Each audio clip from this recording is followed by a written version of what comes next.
নমস্কার বন্ধুরা, আমি সেবিকা। আজ আমার গল্পের ঝুলি থেকে বের করছি মশলা ভূতের গল্প। কাহিনীকার বিভূতিভূষণ বন্দ্যোপাধ্যায়। বড়বাজারের মশলা পোস্তায় দুপুরের বাজার সবে আরম্ভ হয়েছে। হাজারি বিশ্বাস প্রকাণ্ড ভুঁড়িটি নিয়ে দিব্যি আরামে তার মশলার দোকানে বসে আছে। বাজার একটু মন্দা, অনেক দোকানে কেনাবেচাই হচ্ছে না, তবে বিদেশি খদ্দেরের ভিড় একটু বেশি। হাজারির দোকানে লোকজন অপেক্ষাকৃত কম। ডান হাতে তালপাতার পাখার বাতাস টানতে টানতে হাজারি ঘুমের ঘোরে মাঝে মাঝেই সামনের দিকে ঝুঁকে পড়ছিল। এমন সময় হঠাৎ কার পরিচিত গলার স্বর শুনে সে চমকে উঠল। বলি, ও বিশেষ, বিশেষ মশাই। বার দুই হাঁক ছেড়ে যতীন ভদ্র তার ডান হাতের লাঠিটা এক কোণে রেখে দিয়ে সম্মুখের খালি টুলটার ওপর ধপাস করে বসল। যতীন হাজারি বিশ্বাসের সমবয়স্ক, অনেক দিনের বন্ধু। ভাগ্যলক্ষ্মী এতকাল তার উপর অপ্রসন্ন ছিল। হালে সে হাজারির পরামর্শে মশলার বাজারে দালালি আরম্ভ করেছে। দুপয়সা পাচ্ছেও সে। যতীনের মোটা গলার কড়া আওয়াজ পেয়ে হাজারি খুব আগ্রহান্বিত হয়ে উঠে বসল। হাজারি বিলক্ষণ জানতো যে যতীন যখনই আসে কোনো একটা দাও বিষয়ে পাকাপাকি খবর না নিয়ে সে আসে না। তাই সে যতীনকে খুবই খাতির করে। যতীন বলল, দেখো, শুধু দোকানদার হয়ে খদ্দেরের আশায় রাস্তার দিকে হাঁ করে চেয়ে বসে থাকলে তাতে আর টাকা আসে না, ঘুমিয়ে আসে। 5টা খবরাখবর রাখতে হয়, বুঝলি? হাজারি বলল, এসো এসো যতীন, ভালো আছো? অনেক দিন দেখিনি, কিছু খবর আছে নাকি? সেই খবর দিতেই তো আসা।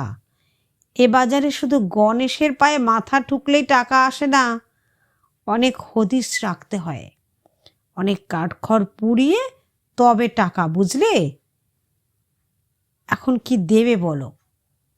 জানোই তো যতীন ভদ্র বকে একটু বেশি, কিন্তু খবর জানে একেবারে পাকা। যাক, আসল কথাটা তোমায় বলি, বেশ মন দিয়ে শোনো। যতীন অতঃপর হাজারিকে কাছে বসিয়ে চুপি চুপি তার কথাটি বলে গেল। যতীনের কথায় টাকার গন্ধ পেয়ে হাজারি কান খাড়া করে এমনি একাগ্রভাবে শুনে যেতে লাগলো যে সত্যনারায়ণের পাঁচালীও লোকে অতটা মন দিয়ে শোনে না। ব্যাপারটি এই, গ্রেহাম ট্রেডিং কোম্পানির একটা মস্ত মালজাহাজ SS রেঙ্গুন ডাচ ইস্ট ইন্ডিজের কোন এক বন্দর থেকে প্রচুর মাল নিয়ে কলকাতায় আসছিল। যত রকমের মাল বোঝাই ছিল, তার মধ্যে মশলার বস্তাই সবচেয়ে বেশি। লঙ্কা, হলুদ, জিরে, তেজপাতা প্রভৃতি কত রকমের মশলা। প্রতি বস্তাটি ওজনে 2.5 মণের কম না। এরকম শত শত বস্তার গাদায় জাহাজখানা আগাগোড়া ঠাসা।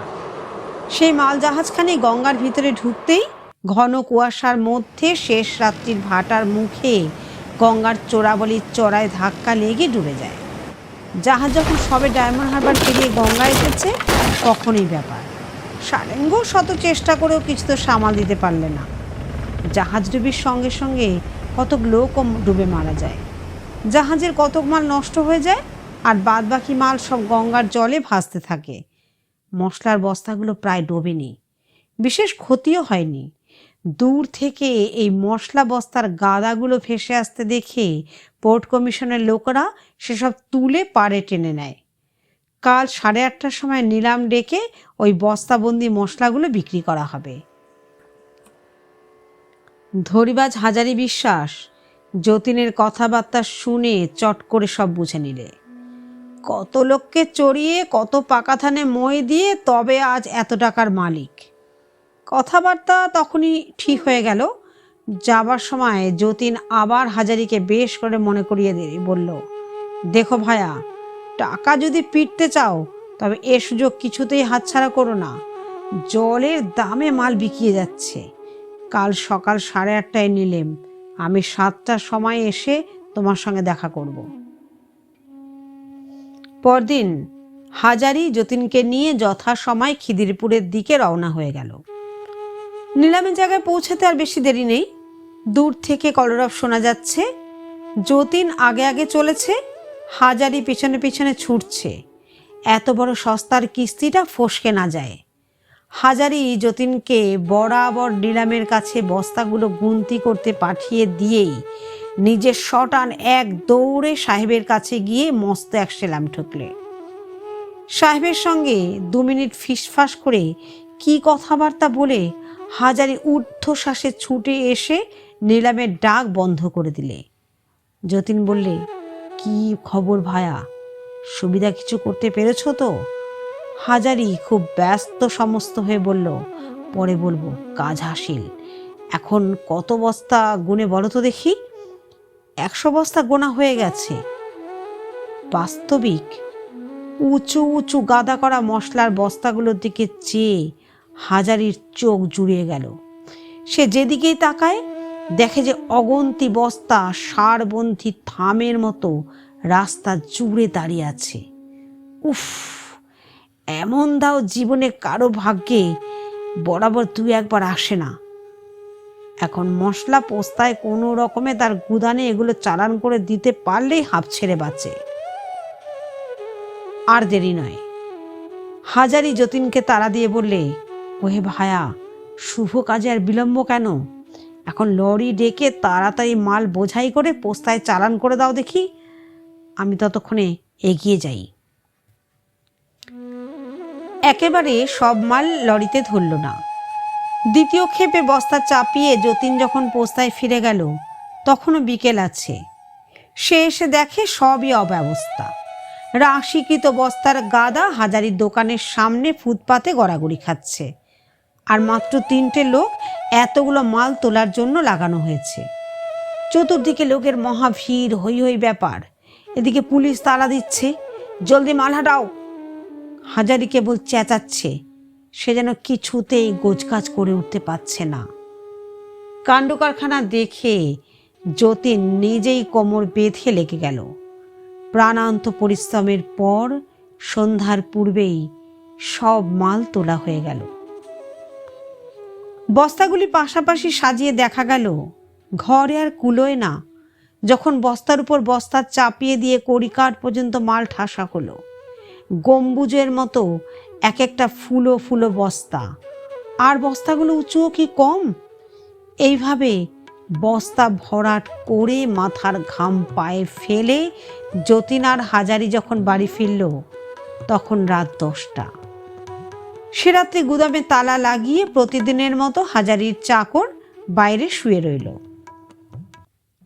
শেষ রাতে মশলার গুদামে কি একটা শব্দ শুনতে পেয়ে আশেপাশের দোকানদারদের ঘুম ভেঙে গেল। তারা চোরের আশঙ্কা করে চাকরটাকে ডেকে তুলল।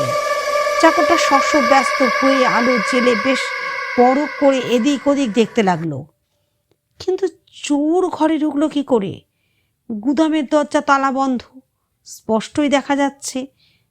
খানিক বাদে আবার দম দম শব্দ। সকলে কান খাড়া করে রইল। বেশ মনে হলো এবারকার শব্দটা যেন হাজারির মশলার গুদামের ভেতর থেকেই আসছে। অথচ ঘরের দৌড় জানলা বন্ধ, বাইরে থেকে তাড়া দেওয়া। কি আশ্চর্য! চোর ভিতরে যাবেই বা কি করে? আর চোর ঠোরে যদি না এলো, তুমি শব্দ বা করে কে? মাঝে মাঝে মনে হতে লাগলো ঘরের ভেতর থেকে ঠেলে বেরিয়ে আসার জন্য কারা যেন ভেতরের দরজায় ধাক্কা মারছে। শেষ রাতের বাকি সময়টা এভাবেই শব্দ শুনে কেটে গেল। আরও আশ্চর্য, ভোর হওয়ার সঙ্গে সঙ্গেই গুদাম ঘর থেকে শব্দ আস্তে আস্তে মিলিয়ে গেল। সে রাত্রি এই পর্যন্ত। পরদিন সকালে মশলাপট্টির দোকানদারদের মুখে মুখে রাষ্ট্র হয়ে গেল যে হাজারির দোকানে বিষম কাণ্ড, ভীষণ চুরি। আসলে সত্যি যা নয় তার 10 গুণ বাড়িয়ে দিয়ে মিথ্যা রটাতে লাগলো। ক্রমে ক্রমে কথাটা হাজারির কানে উঠল। হাজারি বিশ্বাস খবর পাওয়া মাত্র দৌড়ে এসে তালা খুলে গুদামে ঢুকে দেখে যে বস্তাগুলো ঠিকই আছে, একটি মালও বেহাত হয়নি। কি ব্যাপার? তখন সে ভাবলে কিছু না, তার মশলা বস্তাগুলো দেখে যাদের চোখ টাটাচ্ছিল এ নিশ্চয়ই সেই বদমাশদের মিথ্যা কারসাজি। তারাই মজা দেখবার জন্য চুরির গুজব রটিয়েছে। কিন্তু হরে চাকরটা যে বললে ভীষণ শব্দ শোনা যাচ্ছিল, এই শব্দ রহস্যটা আর হাজারি কিছুতেই কিনারা করতে পারলে না। চোর যদি এসেই থাকবে তবে কিছু নিলেও না, উপরন্তু শব্দ করে জানান দিয়ে চলে গেল। এ কি ব্যাপার? তবে কি তাকে ভয় দেখানোর জন্যই রাত্রিবেলা দুর্বৃত্তরা এইসব আয়োজন করেছে? 7-5 ভেবে হাজারি সেদিনকার মতো কথাটা চেপে গেল। ভাবলে আজ রাত্রে বাড়ি না গিয়ে নিজেই দোকান পাহারা দেবে। করলেও তাই। রাত্রে ঘুমোবার আগে হাজারি বেশ করে চাকরটাকে নিয়ে গুদামের ওপর থেকে আরম্ভ করে নিচে পর্যন্ত পাতি পাতি করে প্রত্যেকটি বস্তার গাদা দেখতে লাগলো। তারপর ভেতর থেকে জানলাটা খুলে রেখে ঘরে তালা লাগিয়ে দিল। তবে আজ একটা নয়, হবসের 4 লিভারে 2 মস্ত ভারী তালা। হাজারি চাকরটাকে নিয়ে ঘরের সামনে শুয়ে নানা কথাবার্তার পর যখন ঘুমিয়ে পড়ল, তখন রাত দুপুর। শেষ রাতের দিকে কি একটা শব্দ হতেই হাজারির ঘুম ভেঙে গেল। হরে চাকরটা আগেই একটা শব্দ শুনতে পেয়েছিল, গত রাত্রের ব্যাপারও তার বেশ মনে আছে। তাই সে নিজে আর কোনো কথা না বলে চুপ করে পড়েছিল। কিন্তু খানিক বাদেই ও আবার কিসের শব্দ? ধপাস, দুম দুম দাম। ঘরের ভিতর বস্তায় বস্তায় ভীষণ ধস্তাধস্তি, যেন দৈত্য দানবের লড়াই বেঁধেছে। হরে আর হাজারি তখন ধর্মর করে এক লাফে বিছানা ছেড়ে উঠে আলো জ্বালিয়ে দেখতে লাগলো তালা ঠিক আছে কিনা। তালা দুটো ঠিকই আছে। হাজারি জানলার ফাঁকে চোখ লাগিয়ে দেখতে লাগলো 2 প্রকাণ্ড বস্তা ঘরের ভেতর থেকে দরজায় ঢু মারছে। ভয়ে হাজারির চোখ দুটো ডাগর হয়ে উঠল। বস্তা জীবন্ত হয়ে উঠল নাকি সে চোখে ভুল দেখছে? না অনেকটা আর দুর্ভাবনার জন্য তার মাথার ঠিক নেই? হাজারি ভয়ে ভয়ে খানিকটা চোখ বুজে রইল। হাজারি যখন চোখ খুলল, তখন ভোরের আলো জানলার গড়াত দিয়ে ঘরে স্পষ্ট দেখা দিয়েছে। সঙ্গে সঙ্গে শব্দ টব্দ সব থেমে গিয়েছে। হরে এমনি বলে উঠল, বাবু, সেদিনও দেখেছি ভোর হতেই শব্দ থেমে যায়। হাজারি আর দ্বিরুক্তি না করে তালা খুলে ঘরে ঢুকে দেখলে কোথাও কিচ্ছু নেই, মালপত্র ঠিকই আছে। তবে কালকের থেকে আজ তফাৎ এই যে বস্তাগুলো যেটি যে জায়গায় দাঁড় করানো ছিল সেটি ঠিক সেখানে নেই। প্রত্যেক বস্তাই যেন সরে সরে তফাৎ হয়ে গেছে। একটা বস্তা আরেকটার ঘাড়ে কাত হয়ে পড়েছে। বিশেষ করে পেছন দিকের কতগুলো বস্তা হান্ডুল বান্ডুল অবস্থায় পড়ে রয়েছে। হাজারি মহা ভাবনায় পড়ে গেল। চোরই যদি হয় তবে শব্দের সৃষ্টিপাত কেন? আর চোর ঢোকেই বা কোথা থেকে, বেরিয়েই বা যায় কেমন করে? অসম্ভব। তবে কি জাহাজ ডুবির লোকগুলো ডুবে মরে ভূত হয়ে মশলার বস্তায় যে যার ঢুকে বসে আছে? লাটের মাল কিনে অবধি 2 রাত্রি তো এইভাবেই কাটল। আজ 3য় রাত্রি। হাজারির রোগ অসম্ভব বেড়ে গেছে। সে আজ মরিয়া হয়ে 2জন লোক নিয়ে সারা রাত্রি গুদামের বাইরে জেগে বসে রইল। হাতের কাছে যাকেই সে পাবে কিছুতেই আজ আর তাকে আস্ত রাখবে না সে। তার এই অভীষ্ট সিদ্ধ করার জন্যই দিনমানেই সে খুব ঘুমিয়ে নিয়েছে। পাছে রাত্রে ঘুমিয়ে পড়ে। ঢং ঢং ঢং ঢং করে পাশের ঘড়িতে 4টে বেজে গেল। হাজারির চোখের পাতা পড়ে না, সে ঠায় জেগে আছে, কোথাও কিছু নেই। কিন্তু হঠাৎ একই কাণ্ড, শত শত লোক একত্রে খুব দম নিয়ে নিঃশ্বাস টেনে ছেড়ে দিলে যেমন একটা ঝড়ের মতন সাই সাই করে শব্দ হয়, অবিকল ঠিক তেমনি শব্দ শোনা গেল। হাজারি আলো জ্বালিয়ে দিয়েই এক লাফে দাঁড়িয়ে উঠল। দোরগোড়ায় যে দুটো লোক শুয়েছিল, হাজারি চট করে তাদের জাগিয়ে দিয়ে বলল, তোরা শিগগিরই ঘরের পেছনটায় দৌড়িয়ে গিয়ে দেখ দেখি চোরেরা সেখানে কোনো শীত কেটেছে নাকি। তারপর হাজারি গুদামের তালা খুলে ফেললে। কিসের শীত আর কোথায় বা চোর? বস্তাগুলো যেন সব হাই ছেড়ে সারবন্দি হয়ে দাঁড়াতে লাগলো। হরে চাকরটা ভয়ের সুরে বলল, বাবু এদিকে চেয়ে দেখুন। হাজারির 2 চোখ বিস্ফোরিত হয়ে চেয়ে দেখল। হ্যাঁ, বলে কি, আমার মশলার বস্তারা নাচছে। চাকর 2জনের দৃশ্য দেখি তো ভয়ে দিয়ে চম্পট। তখন এক অদ্ভুত কাণ্ড। হরে চাকরটা ভয়ের সুরে বললে, বাবু এদিকে চেয়ে দেখুন। হাজারি 2 চোখ বিস্ফোরিত করে চেয়ে বললে, হ্যাঁ, বলে কি, আমার মশলার বস্তারা নাচছে। চাকর 2জনের দৃশ্য দেখেই ভয়ে দিয়ে চম্পট। তখন এক অদ্ভুত কাণ্ড। বস্তাগুলো সব একটির পর একটি ঠক ঠক করে ঠিকরে রাস্তায় বেরিয়ে পড়ল। সন্ধব লবণের প্রকাণ্ড জাদ্রেল গোছের বস্তারা তো সর্বাগ্রে বেরিয়ে পড়েই শটান গঙ্গার দিকে দে ছুট।